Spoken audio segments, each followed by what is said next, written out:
Olá, pessoal, minhas boas-vindas a quem está aqui conosco para aproveitar desse nosso momento de fala, de pensamento sobre educação científica. Eu me apresento então, eu sou a Prof. Aline Kerber, sou professora de educação básica, anos iniciais, educação infantil. Tenho uma caminhada bastante interessante na educação científica, os meus alunos no último ano tiveram diversas premiações ao longo de feiras por todo o Brasil, além do meu encantamento, né, de como eu gosto de trabalhar nessa linha da educação científica, mesmo com os pequenos, que muitas vezes parece inclusive curioso, né, trabalhar a educação científica com os pequenininhos. Sobre a minha caminhada acadêmica, né, por ser professora, obviamente, eu tenho formação pedagógica, né, tenho 2 licenciaturas, sou graduada em Educação Física e em Pedagogia, tenho diversas especializações na área da educação e atualmente sou mestranda em Letras. Uma formação bastante curiosa, porque, como todo perfil pesquisador, eu não fico atrelada a apenas um saber, né, eu busco tudo aquilo que me fascina. Então, para começar a falar um pouco sobre educação científica, eu vou projetar aqui para vocês acompanhar e visualizar melhor, então, do que nós vamos falar. Então, minha gente, você e a educação científica, você estudante, você pesquisador, que segue nessa linha da curiosidade, da criatividade, da busca por respostas. É para você que eu falo hoje, né? Então, como eu já me apresentei, nós vamos seguir nesta nossa fala. Vamos pensar sobre o conhecimento que é adquirido através da educação científica, dos projetos científicos. Pensando que em todo projeto nós realizamos algum tipo de testagem, estas testagens chegam a alguma ou algumas descobertas, e a partir destas testagens, destas descobertas, se tem um novo entendimento sobre algum assunto, correto? Então, pensem a aquisição de conhecimento, o encontrar o conhecimento, a riqueza de conhecimento que se encontra durante a execução de um projeto científico, né? Às vezes o projeto de vocês pode parecer simples, pode parecer ou então complicado, difícil, que às vezes a gente até pensa em desistir, mudar no meio do caminho, mas pensem que ao longo dessa caminhada vocês vão passar por estes 3 momentos. Sem dúvida alguma, independente da área que vocês estão mergulhados, né? Se vocês estão na área da ciência biológica, né, mais voltados à química, mais voltados ao meio ambiente, mais voltados, enfim, independente, né, do foco do projeto científico de vocês, vocês vão se deparar com estes 3 momentos. O momento em que vocês testam as hipóteses de vocês, o momento em que vocês descobrem algo que vocês previam ou não, e o momento em que vocês passam a ter um novo entendimento sobre aquilo que vocês buscavam lá no início. Diante disso, é pertinente pensar, então, o protagonismo que vocês, pesquisadores, têm diante da realização desses projetos. Por quê? Porque vocês são senhores, senhoras do projeto de vocês.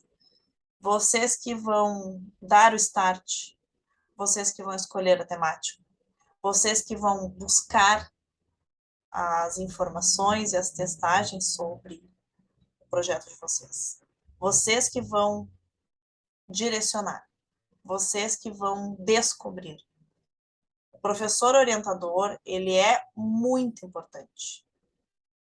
Ele é muito importante. Vocês precisam entender também que esse professor orientador de vocês tem um papel primordial para, como diz, orientar vocês. Dizer que tal coisa está interessante, que está adequada, que tal coisa precisa ser melhorada, que tal aspecto precisa ser repensado. ele vai provocar vocês. Mas todo o processo é genuinamente de vocês, alunos, pesquisadores. Vistam essa camisa, vistam esse jaleco, porque todas as descobertas ao longo do caminho desse projeto, elas serão fruto da pesquisa de vocês, da sua pesquisa, do seu empenho, da sua curiosidade, da sua busca.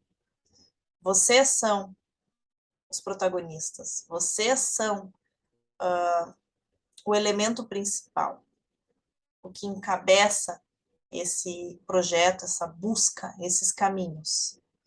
Quando vocês precisarem, claro, vocês vão recorrer ao professor orientador que vai prontamente orientar vocês da melhor forma possível. Mas vocês precisam vestir o jaleco e assumir o protagonismo do projeto de vocês. Porque vocês pensaram isto. Vocês pensaram a temática. Por algum motivo, escolheram. E vocês precisam tomá-la nas mãos. Né? Ser realmente senhores e senhoras do seu projeto. Compreender que vocês têm uma capacidade infinita. As capacidades, as habilidades de vocês são ilimitadas.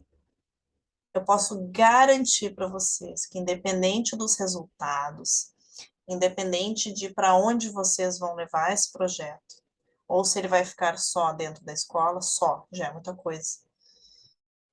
A capacidade de vocês é enorme, incomensurável. Vocês precisam também se ver como tal, como indivíduos de grande capacidade, de grande habilidade, que encabeçam um projeto científico. Isso não é um alter ego. Isso não é ser cheio de si, vamos dizer assim. Isso é compreender o lugar e o papel de vocês diante de um projeto seu. Tá? Então, ergam suas cabeças, estufem o peito, porque vocês são os cientistas que buscam respostas para um projeto. E isso é maravilhoso. Mas agora, para trazer para vocês, eu vou trazer para vocês ter uma noção da importância de vocês, pesquisadores. Eu vou trazer um pouquinho de fato histórico, só um, só para dar um gostinho. A gente passou agora por um período pandêmico, né, por questões muito voltadas à vacina, e aí eu quis trazer para vocês, né, não sei se daqui a pouco alguém sabe dessa história, né, mas a origem da vacina, como que surgiu a vacina? A vacina, ela surgiu de um experimento, obviamente, né, isso até acho que vocês já imaginavam, mas o experimento que deu origem à vacina, ele nasceu lá em 1796. Gente, isso é antes da descoberta e do entendimento da existência do vírus. Porque o que aconteceu? Esse experimento, a vacina, ela surge de uma observação de um médico rural, um médico lá do interior, lá da Inglaterra, que observou, que percebeu que as mulheres que ordenhavam as vacas, elas não contraíam a varíola humana, né, que a primeira vacina foi da varíola, numa versão forte, né, numa versão agressiva. Se elas contraíam numa versão mais branda, né? Por quê? Porque elas já haviam contraído a varíola bovina, que é um vírus semelhante. Então, de certa forma, elas estavam imunizadas. Claro que não se tinha esse entendimento, mas ele percebeu que existia uma correlação ali. E nesse momento, ele foi audacioso, corajoso. Né? Hoje, até o que ele fez é visto com olhos, né, do entendimento que se tem hoje, visto como algo antiético. Né? Mas o que ele fez? Diante da observação, ele criou as hipóteses, né, do que ele achava que havia ali, realizou uma testagem, né, ele inoculou um material que ele coletou numa cobaia humana, para confirmar as hipóteses dele. Então, vejam que o início da vacina, lá em 1700, nada mais foi do que um experimento científico muito básico. Observação, hipótese, testagem, confirmação de hipótese, conclusão. Né? Eu até provoco vocês a pesquisar sobre, saber mais dessa história, é bastante interessante, mas só para, né, por isso que é vacina, VAC, né, até, não citei isso, mas porque é das vacas, né, provém das vacas. Então, pensando sobre isso, se pensa o perfil de um pesquisador, né, o pesquisador, o que ele precisa primordialmente?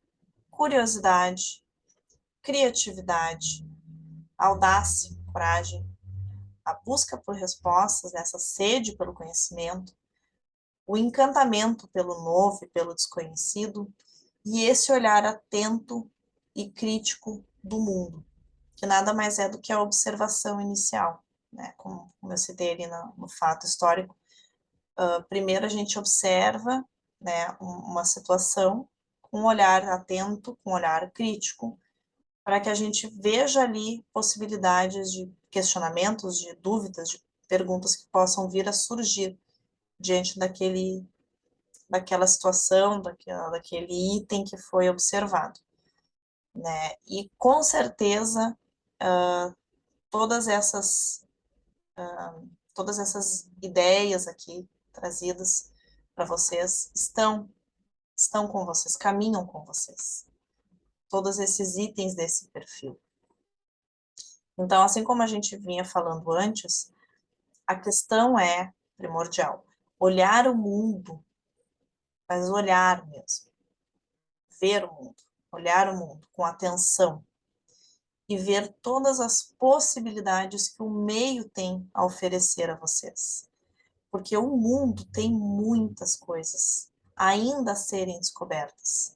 Apesar de nós termos um grande avanço científico e tecnológico, né, nós não temos ainda, né, um entendimento de tudo, um entendimento integral de mundo. Há muito ainda a ser visto, a ser pesquisado, a ser descoberto.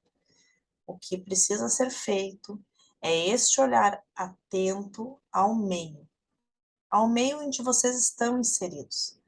Reparem o que está ao entorno de vocês e encontrem os locais onde vocês vão ter perguntas a ser respondidas.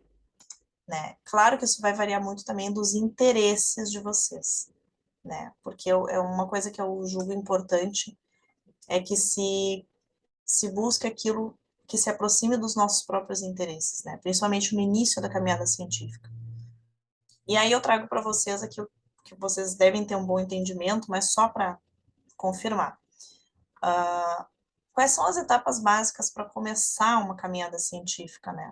Uma busca científica? Primeiro, claro e primordial, são as perguntas. Então, vocês precisam questionar, duvidar, analisar. Olhem, novamente, olhem com olhar atento e crítico, que as perguntas e as dúvidas vão surgir. E não tenham medo das dúvidas, elas são boas, elas são aquilo que vai dar o start, que vai dar o gatilho do projeto de vocês. Abracem e acolham essas dúvidas, inclusive anotem, para não esquecer, porque elas serão importantes nas escolhas do futuro. Depois que vocês têm a gama, né, de dúvidas, de perguntas, de questionamentos, vocês vão pensar as hipóteses. As hipóteses vão ser o quê? Vocês vão pensar o que vocês acham que seriam as possíveis respostas para essas dúvidas. Bom, eu tenho uma dúvida sobre este assunto, mas eu acho que a resposta seria esta. Você tem a sua hipótese. Muitas vezes a gente vai ter mais de uma hipótese, porque junto com as dúvidas vem as dúvidas em relação às respostas. A gente pode ter o entendimento de mais de uma resposta até entender qual delas, de fato, é a correta. E ok, isso faz parte do processo. Não necessariamente as hipóteses que vocês vão usar nos projetos de vocês serão as hipóteses reais. Mas é importante que vocês tenham as hipóteses, mesmo que lá para frente vocês vão descobrir que algumas delas não vão ter fundamento. mas elas são importantes para o processo, importantes para esse pensamento crítico sobre o assunto que vocês escolheram. Depois disso, vocês vão para as testagens, onde vocês vão aplicar as hipóteses de vocês. Ou seja, vamos descobrir quais dessas hipóteses, quais dessas respostas são as corretas, são as que a gente pode de fato usar, né? E aí, então, essas 3 etapas básicas são as que vão movimentar inicialmente o projeto de vocês. E aí vocês vão chegar nos resultados. O que acontece com os resultados? Isso aqui é um momento bem importante, tá? Que eu julgo importante para vocês compreenderem. Que isso tudo faz parte do processo, é natural, é esperado e está ok. Às vezes a gente pensa que os resultados de uma pesquisa precisam ser positivos, necessariamente positivos. E isso não é verdade, né? Então, depois de fazer aquelas 3 etapas básicas que vocês fizeram as testagens, vocês vão chegar aos resultados que podem ser todas essas possibilidades aqui. Podem ser positivos, podem ser negativos, podem ser duvidosos, podem ser inconclusivos, podem ser resultados que só vão ser descobertos a longo prazo. Então, uma pesquisa que vocês vão apresentar, mas que vocês vão colocar lá, que ela ainda não está concluída, que ela está em andamento, que vocês perceberam que os resultados não são imediatos, que eles precisam de tempo para se descobrir de fato, né, o que ali surge. E também os resultados podem gerar novas dúvidas. Vocês foram lá, testaram e aconteceu uma coisa que vocês não esperavam. E vai surgir uma dúvida nova, uma pergunta nova, uma hipótese nova. E aí começa o processo de novo. E isso não é ruim, isso é bom. Isso faz parte do processo. E novamente eu digo, aceitem, acolham, né? Abracem essas opções de resultados, essas possibilidades de resultado. Todas elas são bem-vindas. Todas elas são pertinentes ao processo. Vocês podem apresentar uma pesquisa que tem resultado inconclusivo, ou que tem resultado negativo, ou, como eu disse, em andamento, porque vocês descobriram novas coisas que geraram novas perguntas. Então, essa pesquisa ainda está em andamento, porque os resultados ainda estão se movimentando, né? Eles não estão fechados, não estão com ponto final. E digo mais, pesquisas com resultados assim, geralmente são as pesquisas super interessantes porque elas geram outras pesquisas, ou geram uma continuidade, ou geram um aprofundamento maior. Então, não fiquem desconfiados, não fiquem preocupados quando o resultado de vocês não sai quadradinho, porque ele não precisa ser quadradinho. Ele, inclusive, é mais interessante quando não sai quadradinho, porque ali ele pode gerar um campo ainda maior do que se esperava. Né? E é disto que eu trago essa frase aqui para vocês, que a pesquisa ela é imprevisível. E é esse fator imprevisível que torna o processo ainda mais interessante. Uma pesquisa que não se prevê os resultados é uma pesquisa muito mais interessante, que a gente vai mergulhar muito mais para executar, porque a gente não faz ideia do que vai acontecer. E isso é motivador, né? Gera medo, gera insegurança, com certeza, porque a gente não sabe onde vai dar aquilo. Mas isso é motivador. É sinal de que vocês encontraram um campo desconhecido, um campo ainda inexplorado. E esse caráter de novidade é o que se precisa hoje. Então, se sintam felizes, né, se sintam realizados quando vocês se deparam com algo que vai gerar uma grande interrogação, uma grande incógnita. É sinal de que vocês estão no caminho certo. Vocês não estão repetindo, não estão refazendo algo que já tem uma conclusão prevista. Vocês se atiraram no campo do novo. Isso exige coragem, isso exige audácia, isso exige um perfil pesquisador.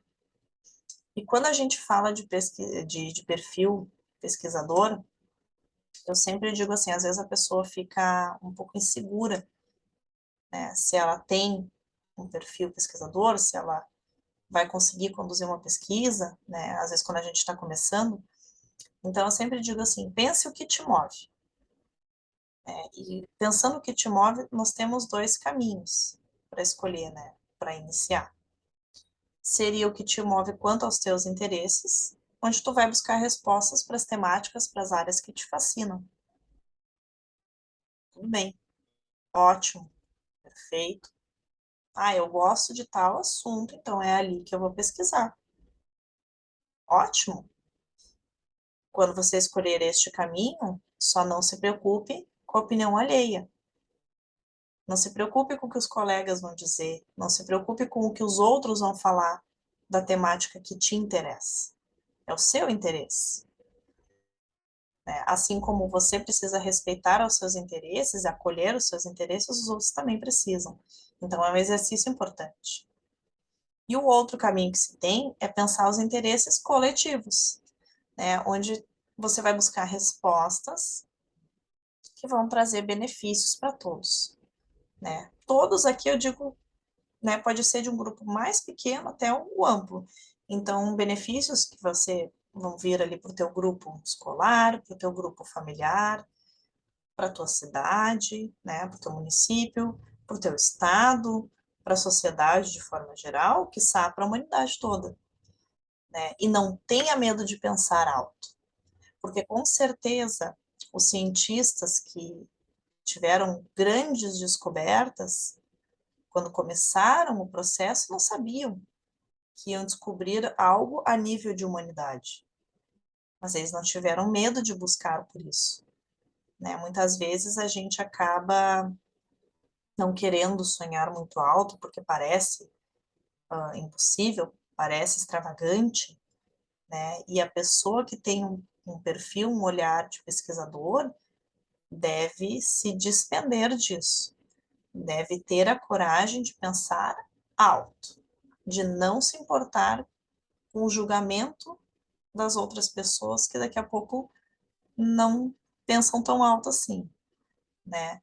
Então não tenha medo de pensar alto. Às vezes os teus caminhos que começaram pequenos podem te levar para caminhos muito maiores, né? E isso é muito bacana. E falando disso, só para dar um gatilhozinho, eu trago para vocês as 5 maiores descobertas científicas da atualidade, tá?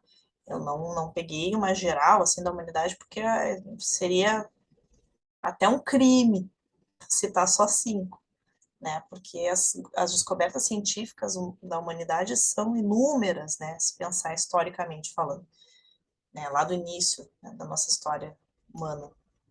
Então, eu trouxe só as mais atuais, tá? Que é, então, a caveira mais antiga de um ancestral humano, todas a nível de humanidade, tá, gente? Todas aquelas pensadas que a pessoa pensou alto e foi. A revelação do berço da humanidade, a primeira foto de um buraco negro, a descoberta de uma outra, né, uma nova possível Terra e um novo DNA. Né? Estas são, e pensem, nossa, mas a pessoa que descobriu isso, imagina. Não é, imagina quantos anos essa pessoa ficou estudando, ficou pesquisando, ficou fazendo testagem, quantas hipóteses deram errado, né? Mas se chegou a essas conclusões. E foi alguém como qualquer um de nós, que buscou, que pesquisou, teve o intelecto de pesquisar. Todos nós, pesquisadores, temos intelecto para isso. Então, além disto, eu quis trazer para vocês uma citação de Albert Einstein, porque quando a gente fala de ciências, independente da idade e da geração, a gente fala de Einstein também, né? Aquela figura com o cabelinho em pé, meio maluquete, assim. Ele que fez a caricatura do cientista maluco, né? Tem uma citação dele que vai muito de encontro a isso que falávamos agora, em que ele diz: Eu tentei 99 vezes e falhei, mas na centésima tentativa eu consegui. Então, diante disso, nunca desista dos seus objetivos, mesmo que eles pareçam impossíveis, inalcançáveis, malucos, porque a próxima tentativa pode ser a vitoriosa, pode ser que vai dar certo. Pode ser que vai dar um salto, seja para ti, seja para o teu grupo social, seja para toda a humanidade. Assim, a gente tem, né, vários aí premiados com o Prêmio Nobel, fizeram descobertas a nível de humanidade. Né? Quem sabe um de vocês não vai ser o próximo Nobel, né? Maravilha. Eu vou dizer que eu conheço vocês, hein? Gente, diante disso, então, foi uma falinha rápida, né, para não ser cansativa também. Eu agradeço a atenção de vocês, espero que tenha contribuído, que tenha dado um plus aí para vocês seguirem nessa caminhada científica, que vocês continuem buscando por conhecimento, por respostas, continuem olhando para o mundo com esse olhar de pesquisador, de quem pergunta, de quem critica, de quem duvida, porque a sociedade precisa urgentemente de pessoas com este perfil. Precisamos de pessoas que busquem respostas, que não aceitem tudo como verdade absoluta, que não falem e deem um ponto final, mas que coloquem reticências, sempre pensando mais, sempre pensando além, sempre buscando uma resposta nova. Ok, pessoal? Muito obrigada. Bons estudos, boas pesquisas, boas novas aquisições de conhecimento a todos vocês. Sucesso! Tchau, tchau.